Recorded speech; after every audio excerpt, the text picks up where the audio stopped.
ఈ రోజు టాపిక్ వచ్చినట్టయితే స్టార్ లింక్ శాటిలైట్ ఇంటర్నెట్ ఇండియాకి వస్తుందా రావట్లేదా నాకు అర్థమైన ఒక అనాలిసిస్ నేను చెప్తా.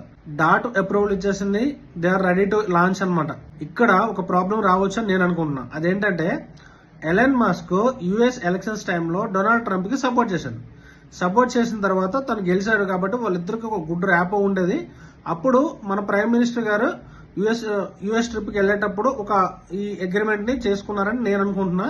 కాబట్టి స్టార్ లింక్ అనేది గత 4-5 years కి అప్రూవల్ రానప్పటికీ కూడాను డొనాల్డ్ ట్రంప్ గెలిచిన తర్వాత ఇండియా స్టార్ లింక్ కి అప్రూవల్ ఇచ్చింది. కాకపోతే రీసెంట్ లాస్ట్ ఒక 15 days నుంచి చూసుకున్నట్టయితే డొనాల్డ్ ట్రంప్ కి అండ్ ఎలన్ మస్క్ అసలు పడట్లేదు. ఎలన్ మస్క్ కొత్తగా ఒక రాజకీయ పార్టీ కూడా పెట్టారు. ఈ సందర్భంలో ఇంకా ట్రంప్ ఇంకో 2 years ఉంటారనమాట.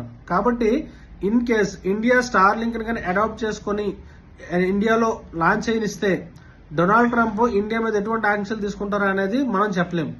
కాబట్టి ఈ 2 years ఏదైతే డొనాల్డ్ ట్రంప్ ప్రెసిడెంట్ పీరియడ్ ఉందో ఈ 2 years ఇండియాలో శాటిలైట్ ఇంటర్నెట్ వస్తుందా రాదా అనేది కొంచెం క్వశ్చన్ మార్కే. ఇది నా అనాలిసిస్. మీకు రైట్ అనిపిస్తే రైట్ అని కామెంట్ చేయండి, రాంగ్ అనిపిస్తే రాంగ్ అని కామెంట్ చేయండి.